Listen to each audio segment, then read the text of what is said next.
дар коллеҷи политехникии донишгоҳи давлатии Данғара даври ниҳоии олимпиадаи ҷумҳуриявии донишҷӯёни муассисаҳои таҳсилоти миёнаи касбӣ баргузор гардид, ки дар он раиси кумита оид ба таҳсилоти ибтидоӣ ва миёнаи касбӣ назди ҳукумати ҷумҳурии Тоҷикистон, сардори раёсати маориф, фарҳанг ва иттилооти дастгоҳи иҷроияи президенти ҷумҳурии Тоҷикистон, намояндаи мақомоти иҷроияи ҳокимияти давлатии ноҳияи Данғара, роҳбарон ва омӯзгорону донишҷӯёни муассисаҳои таҳсилоти миёнаи умумии касбии ҷумҳурӣ иштирок намуданд. масъулин роҷеъ ба ҳадафҳои озмун, таваҷҷӯҳ ба омӯзиши забонҳои хориҷӣ ва аҳамияти касбомӯзӣ дар шароити муосир ибрози назар намуда зикр карданд, ки дар ҷаҳони муосир донистани забонҳои хориҷӣ ва доштани касби муосир на танҳо воситаи муошират, балки як ҷузъи асосии муваффақият, соҳиб шудан ба зиндагии шоиста ва рушди шахсияти ҷавонон мусоидат мекунад. ҳамчунин масъулин тартиб ва шартҳои гузарондани олимпиадаро шарҳ дода, таъмини шаффофиятро ба иштирокчиён кафолат доданд. олимпиадаи ҷумҳуриявии донишҷӯёни муассисаҳои таҳсилоти миёнаи касбӣ,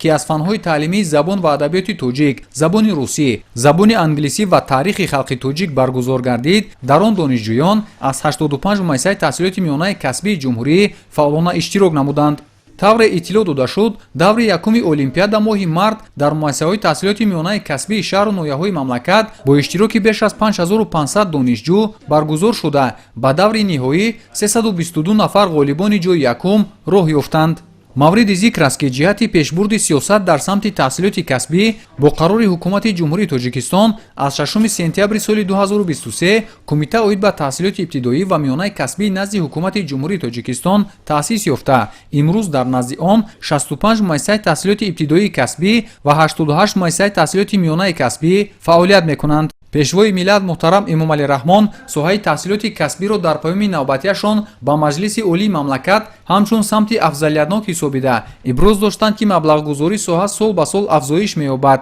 ва барои баланд бардоштани сифати таълим, ҷорӣ намудани технологияҳои нав ва таҳкими заминаҳои моддиву техникии муассисаҳои таҳсилоти ибтидоӣ ва миёнаи касбӣ тадбирҳои зарурӣ андешида мешаванд. олимпиадаи ҷумҳуриявии донишҷӯёни муассисаҳои таҳсилоти миёнаи касбӣ дар коллеҷи политехникии донишгоҳи давлатии Данғара 2 рӯз идома ёфта. тибқи натиҷагирӣ, коллеҷи тиббии ҷумҳуриявӣ сазовори ҷойи аввал, коллеҷи тиббии шаҳри Бохтар сазовори ҷойи дуюм, коллеҷи омӯзгорӣ ба номи Хосият Махсумоваи шаҳри Душанбе сазовори ҷойи сеюм ва коллеҷи техникии Тоҷикистон дар шаҳри Душанбе сазовори ҷойи чорум гардида бо ҷом, диплом ва медалу тӯҳфаҳои хотиравӣ сарфароз гардонида шуданд.